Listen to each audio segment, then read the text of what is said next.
अस्सलाम वालेकुम student Mohammad Arshad Shafi channel में मैं आपको खुश आमदीद कहता हूँ। और इसमें आप देखेंगे मैथ फिज़िक्स से रिलेटेड बेशुमार वीडियोस। तो वीडियो शुरू करने से पहले, वीडियो देखने से पहले मेरी आपसे रिक्वेस्ट है कि चैनल को सब्सक्राइब करें और बेल आइकन के बटन को प्रेस करें ताकि हर नई आने वाली वीडियो का नोटिफिकेशन आपको वक्त पर पहुँच सके।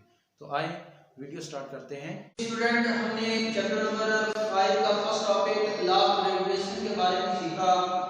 अब इसी लॉ ऑफ ग्रेविटेशन और Newton third law of motion के दरमियान में क्या ताल्लुक बनता है या किस तरह एक दूसरे के साथ रिलेट करते हैं, आप इसके बारे में सीखेंगे। नेक्स्ट टॉपिक है हमारा 5.1 का लॉ ऑफ ग्रेविटेशन।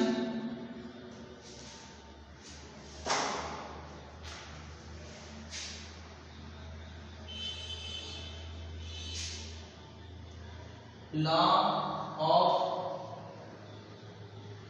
gravitation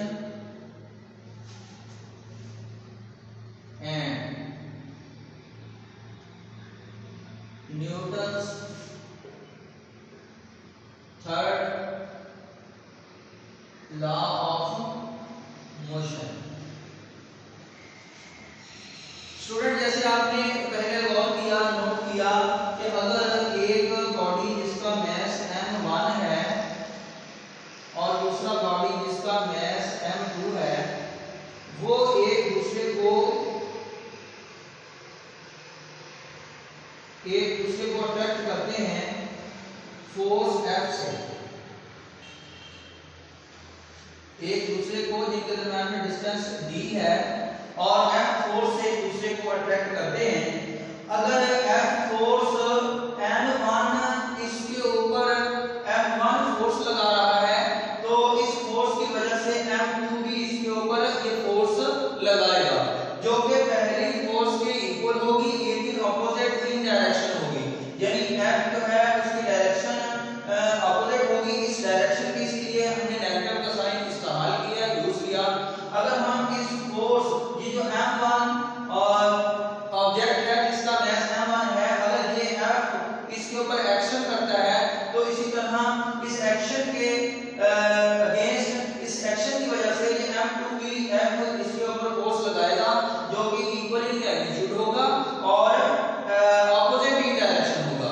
तो इसी तरह न्यूटन थर्ड लॉ में भी हमने ये सीखा था कि अगर हर एक्शन का एक रिएक्शन होता है जो कि equal in magnitude but opposite in direction होता है।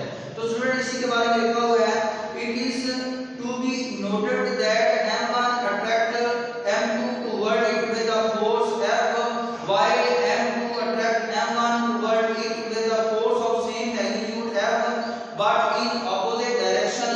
ये हमने नोट किया कि m1 m2 को अट्रैक्ट करता है तो m2 m1 को अट्रैक्ट करता है और ये इक्वल इन मैग्नीट्यूड है, ऑपोजिट इन डायरेक्शन है।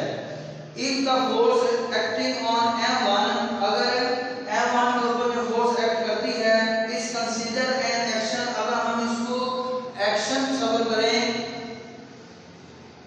then the force acting on m2, तो m2 के ऊपर जो फोर्स एक्ट होगी उसको हम बोलेंगे reaction.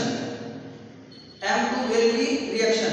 The action and reaction due to force of gravitation, जो एक्शन और रिएक्शन है फोर्स ऑफ ग्रेविटेशन की वजह से, are in equal in magnitude, वो मैग्नीट्यूड में इक्वल है but opposite in direction, direct direction में सिंबल में एक दूसरे के मुखालिफ है।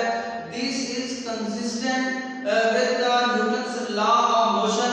तो इस तरह ये न्यूटन थर्ड लॉ से मुताबिक रखता है, which state, जिसमें हमने बयान किया था to every action there is always an equal but opposite reaction, जिसमें हर एक्शन का एक रिएक्शन होता है जो इक्वल होता है बट ऑपोजिट रिएक्शन